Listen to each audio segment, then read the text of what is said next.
A Tiger in the Zoo by Leslie Norris. The title itself is self-explanatory. It tells you what the poetry is all about. And in this poem, Leslie Norris contrasts the tiger's life in a zoo with a tiger's life in its natural habitat. In the poetry, we move from one stanza to another, from the zoo to the jungle and back to the zoo.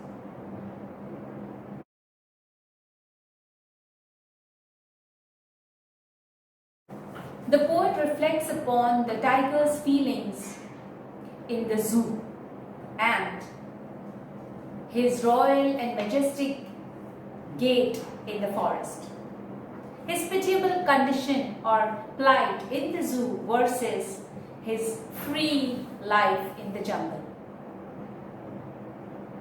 In our times as kids, have we not visited the zoo at least once? At least I have. In my childhood, I have visited a zoo. But now I come to know about the deplorable conditions that the animals face in the zoo. I'll take the circus for example. I used to love the circus. But as I grew up, I got sensitized to the insensitive treatment meted out to the animals in the circus. And I was really relieved when animals were banned in circuses. So now, let's move on to A Tiger in the Zoo by Leslie Norris. As I read the poetry, I will explain, and at the same time, we will do the literary devices, that is the figures of speech. Okay? A Tiger in the Zoo by Leslie Norris. This is one of my very favorite poetries, and it is a very easy poetry to understand. So let's go on. He stalks in his vivid stripes, the few steps of his cage, on paths of velvet quiet, in his quiet range. He should be lurking in shadow, sliding through long grass, near the water hole where plump deer pass. He should be snarling around houses, at the jungle's edge, baring his white fangs, his claws, terrorizing the village. But he's locked in a concrete cell, his strength behind bars, stalking the length of his cage, ignoring visitors. He hears the last voice at night, the patrolling cars, and stares with his brilliant eyes at the brilliant stars. So in the first stanza, he stalks in his vivid stripes. He, the tiger, is personified, given human qualities. His feelings we are talking about. So he, the tiger, is personified. He stalks in his vivid stripes. He's stalking, walking proudly, haughtily. Here stalk does not mean to follow, but stalk means walking proudly. Vivid stripes. His colors are very bright. See, I am wearing bright colors today. Yellow and pink. Orange is a bright color. So the tiger has bright stripes.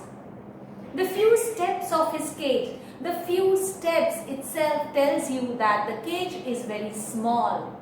He's confined to a very small area, restricted area, on paths of velvet quiet, in his quiet range.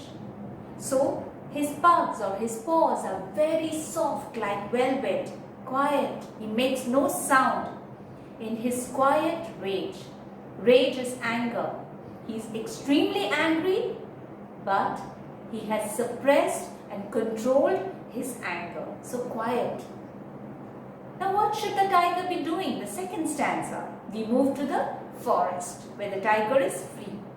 He should be lurking in shadow, sliding through long grass, near the water hole where plump deer pass. What should the tiger be doing?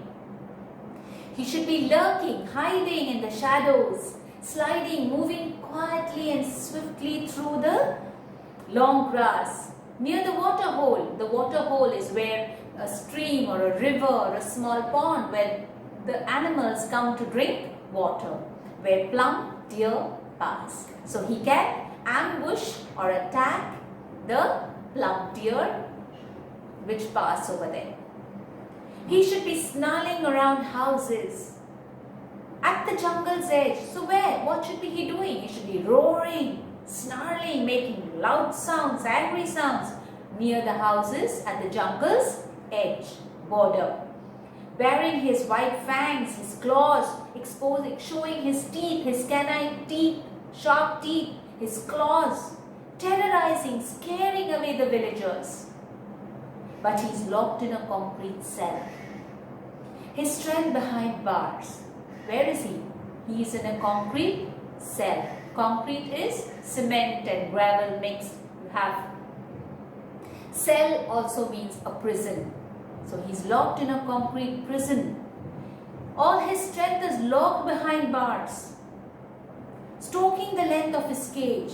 He's walking the length of his cage very proudly, ignoring visitors. He does not care for the visitors.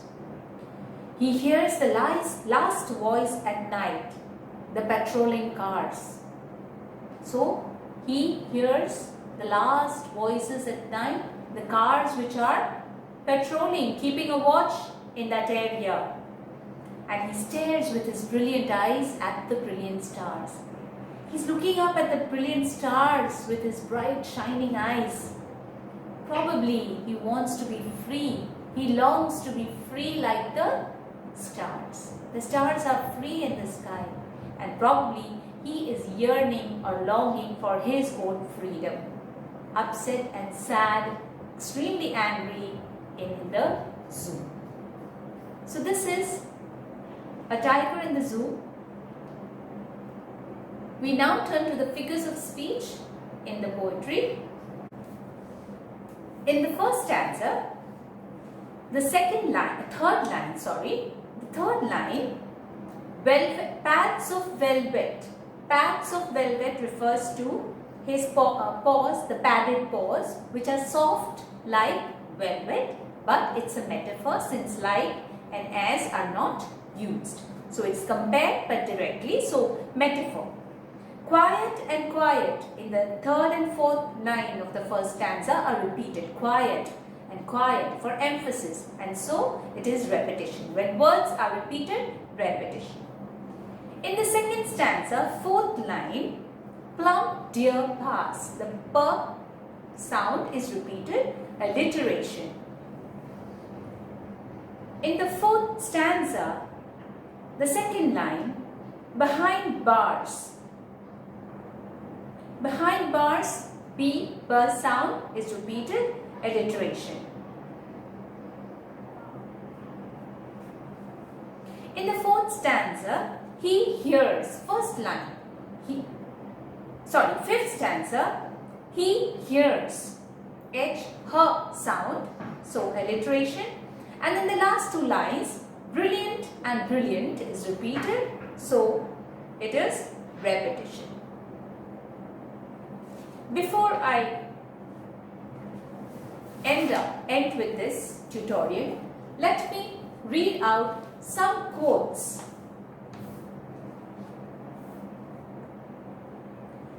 Virginia McKenna, who worked for the captive animals and starred in the classic Born Free. Born Free is a beautiful movie, and I would suggest that you children should watch this movie, Born Free.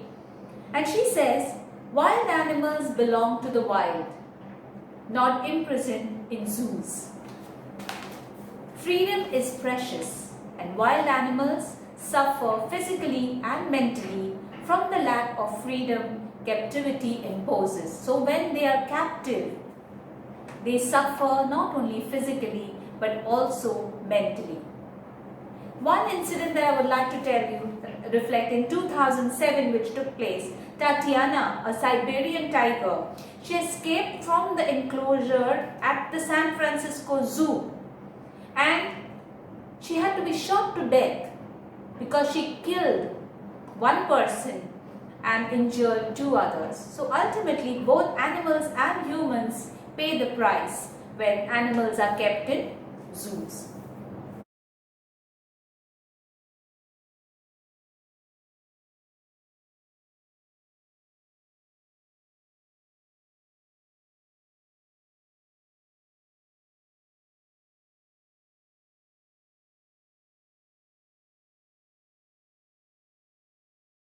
You can very well write an essay on the topic zoos, a prison or a safety cell for animals. So you can think about the points. You can write about the condition or the plight of animals in zoos. You can talk about wildlife sanctuaries and contrast them with zoos. You can write about your role in changing the scenario.